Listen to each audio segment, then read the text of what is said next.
उससे भीख मांग रहे हैं, उससे कुछ मांग रहे हैं, तो वो मिल नहीं रहा क्योंकि वो निशाना है गलत।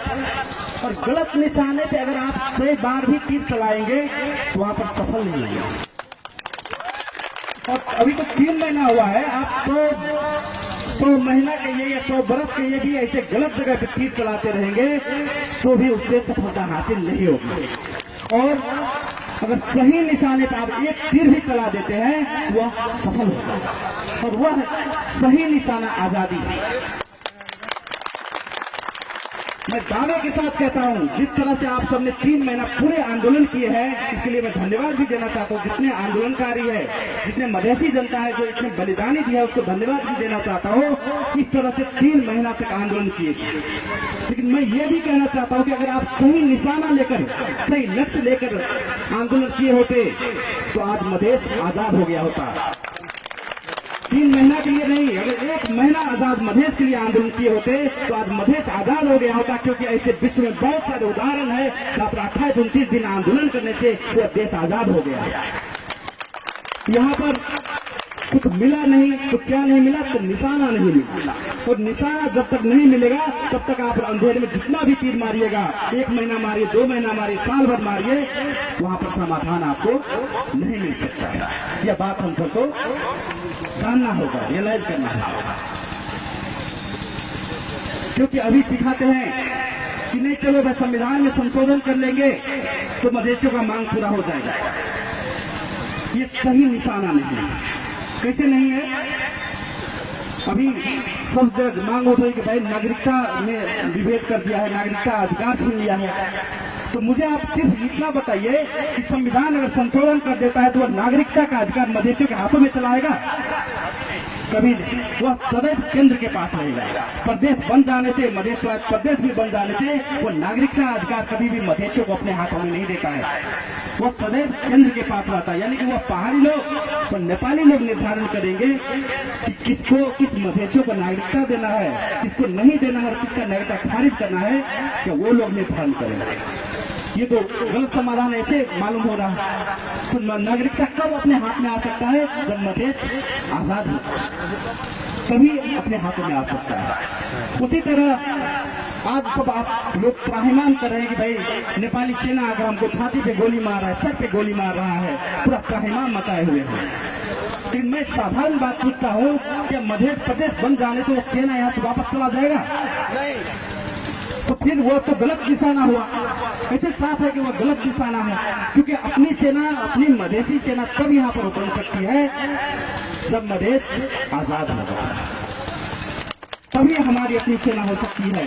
तो अपनी सेना होने के बाद ही कोई संविधान, कोई नियम, कोई कानून मायना रखता है।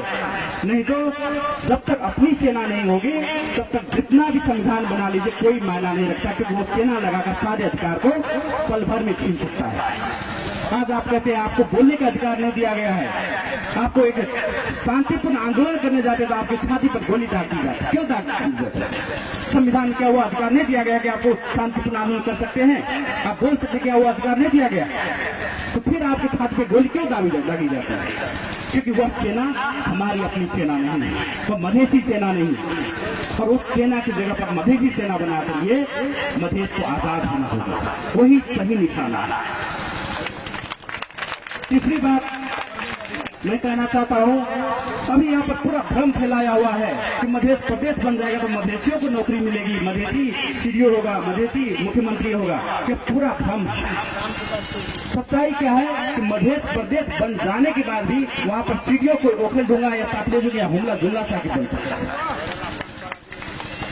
वहाँ पर मधेसी सीडीओ रहेगा इसकी कोई गारंटी नहीं, वहाँ पर मधेसी एसपी रहेगा कोई गारंटी नहीं है। क्योंकि प्रदेश का उदाहरण तो यहाँ भारत में देखते हैं ना, केजरीवाल दिल्ली का तो नहीं है लेकिन दिल्ली में आके मुख्यमंत्री बना है। तो कल मध्य प्रदेश बन भी जाएगा तो यहाँ पर मुख्यमंत्री भी पहाड़ी रहेगा, वो खरगुल्ला से आके यहाँ पर रहेगा, एसपी भी पहाड़ी रहेगा, डीएसपी भी पहाड़ी रहेगा, सीडीओ भी पहाड़ी रहेगा। नौकरी भी, जितने नौकरी भी रहेगा वो भी पहाड़ियों को भी दिया जाएगा, क्योंकि वो कहेगा भाई मधेसियों ने अपना प्रदेश बना लिया, अपना आदमी वहाँ पर नहीं रखेंगे तो क्या होगा, नहीं होगा। तो यह प्रदेश का नारा जो है ये एक भ्रम है। पूरी तरह झुका हुआ निशाना है। सही निशाना आजाद मधेश ही हो सकता है। चौथा बात है, जितना साधन स्रोत है, अपनी जल जमीन जंगल, अपना राजस्व जो उठता है वीरगंज नाका से, जोगबनी नाका से, क्या उस पर हमारा अधिकार होगा खाली प्रदेश बन जाने से? बिल्कुल नहीं होगा, क्योंकि आज भी अगर जंगल है तो उस पर हमें नियंत्रण, हमारा अपना नियंत्रण नहीं, वह केंद्र के अधीन में है। राजस्व पर भी पूरा केंद्र का नियंत्रण, पैसा हमारा है, राजस्व का पैसा हमारा है, लेकिन वो सीधे कहाँ जा रहा है? केंद्र को जा रहा है। कल अगर खान निकल गया, राजनगर में अगर पेट्रोल का खान निकल गया, तो क्या आपको लगता है वो मधेशियों के नियंत्रण में रहेगा? संविधान देखिए, वह बिल्कुल लिखा है, वह केंद्र के, कहीं भी अगर खानी निकलता है, कल अगर पूरे मधेश में पेट्रोल का खानी भी निकल गया तो उस पर पूरा कब्जा किसका रहेगा? पहाड़ियों का, केंद्र का रहेगा। ये भी पूरा गलत निशाना है करके ऐसे साबित करता है। और सबसे बड़ी बात है, सबसे बड़ी बात है, यहाँ पर पहले मधेसी रहेंगे तब न मधेश रहेगा। गौर से सुनिए, यहाँ पर पहले मधेसी रहेगा तब मधेश रहेंगे, लेकिन यहाँ हो क्या रहा है? मधेसियों को यहाँ से धीरे धीरे भगाया जा रहा है और यहाँ से पहाड़ी लोग आकर कब्जा जमा रहे हैं। आज से 60 वर्ष पहले केवल 6% यानी सैकड़ा में 6 लोग यहाँ पर पहाड़ी थे, लेकिन आज 36% हो गए हैं। तो अगले 20 वर्ष में क्या होगा? 25 वर्ष में क्या होगा? यहाँ पर मधेसी ही रहेगा 25 वर्ष के बाद में, यह कहना बहुत ही मुश्किल है। तो जब यहाँ पर मधेसी बाकी ही नहीं रहेगा तो प्रदेश बनाकर या और चीज लेकर क्या ठीक करेंगे? तो सबसे पहली बात है, उस आप्रवासन को, पहाड़ी लोग जो यहाँ पर कब्जा जमा रहे हैं, उसको रोकना बहुत ही जरूरी है। और उसको आप केवल एक प्रदेश बना के कभी नहीं रोक सकते। प्रदेश बनाने से क्या रुक जाता है? आने के क्रम कहीं नहीं रुकता है। आप देख सकते हैं बिहार के लोग जाके यूपी में बैठ सकते हैं, यूपी के लोग बिहार में बैठ सकते हैं। तो यहाँ पर मध्य प्रदेश बन जाने के बाद भी पहाड़ी लोग आके हमारी जमीन कब्जा करेंगे और हमें मधेसियों को यहाँ से भगाते भगाते पूरा विस्थापित कर देंगे। और अगले 25 वर्ष में, 20 वर्ष में यहाँ पर कुछ होगा, कहा नहीं जा सकता। तो सबसे अहम बात, हमें उसको रोकना होगा, और उसको रोकने के लिए प्रदेश या स्वायत्त मधेश से काम नहीं चलेगा। उसके लिए स्वतंत्र मधेश ही चाहिए, ये बात हमें सोचनी है। और ये स्वायत्त मधेश के लिए कोई आज से हम सब बात नहीं कर रहे, कहते कि पहले एक बार देख लेते हैं। स्वायत्त मधेश के लिए 65 वर्ष से हम सब आंदोलन कर रहे हैं। आपको अगर ज्ञान नहीं है तो ये बात नोट कर लीजिए, कोई 10 वर्ष से नहीं, 65 वर्ष से हम सब आंदोलन कर रहे हैं स्वायत्त मधेश के मांग लेके। लेकिन हमको क्या मिला? 65 वर्ष में मिला क्या? जितने नागरिकता भी था, नागरिकता का भैया जो अधिकार था वो अभी क्या किया? छीन लिया। तो यह एक गोल चक्कर है। पहले आंदोलन करते थे, वार्ता करते, सरकार में जाते हैं, ऐसे गोल गोल हम सब क्या कर रहे हैं? घूम रहे हैं। तो यही गोल गोल घूमते घूमते हम सब यहाँ से लोप हो जा रहे हैं, विलीन होते जा रहे हैं। तो हमें उस चक्र से निकलना ही होगा। आपको मालूम होगा कि आपके परदादा जो थे वो भी नागरिकता के लिए ही आंदोलन किए, आपके दादाजी जो थे वो भी नागरिकता के लिए आंदोलन किए, आपके पिताजी ने भी नागरिकता के लिए आंदोलन किए, आप भी आज नागरिकता के लिए आंदोलन कर रहे हैं।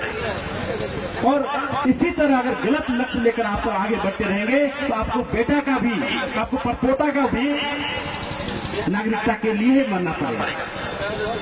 क्योंकि ये तो बिल्कुल साफ है, बिल्कुल साफ है कि वहां से कुछ मिलता नहीं है। क्योंकि 63-64 साल में ही मधेसियों ने आंदोलन किया, बहुत बड़ा आंदोलन किया, 54 से अधिक शहीद हुए, लेकिन कहा गया उसको उपलब्ध? जितना अधिकार उसमें भी था वो आज तो नहीं है। तो आप ये क्यों सोचते हैं कि आज अगर आप कुछ ले भी लेते हैं तो वो टिक जाएगा?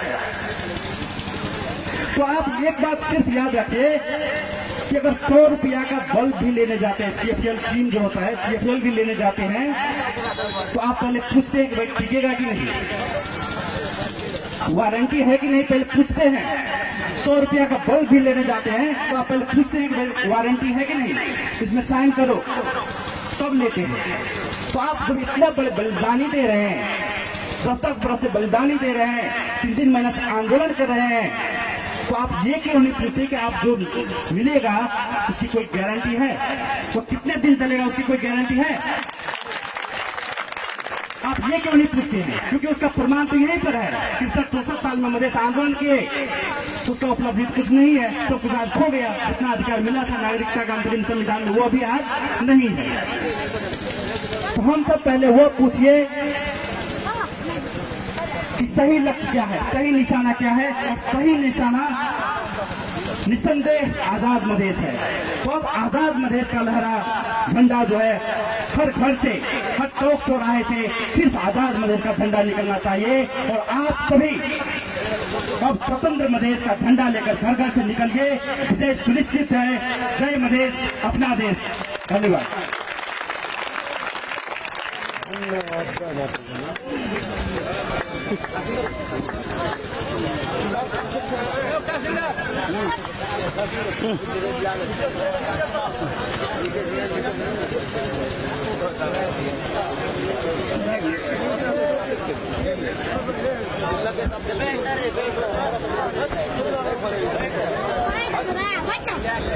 हेलो, बहुत बहुत धन्यवाद। और आज का ऐतिहासिक मधेश प्रीमियर लीग MPL में सहयोग करने वाले तमाम क्रिकेट अनुरागी एवं खिलाड़ी, खेल प्रेमी से पुनः मैं आभार प्रकट करते हुए एक गेम के लिए बहुतों को भूमिका बहुत महत्वपूर्ण होती है। इसी तरह आज का इस मधेश प्रीमियर लीग में अपना अनुभव एम्पायर करने वाले एम्पायर चोरनाथ माझी जी को मैं आने के लिए आग्रह करता हूँ।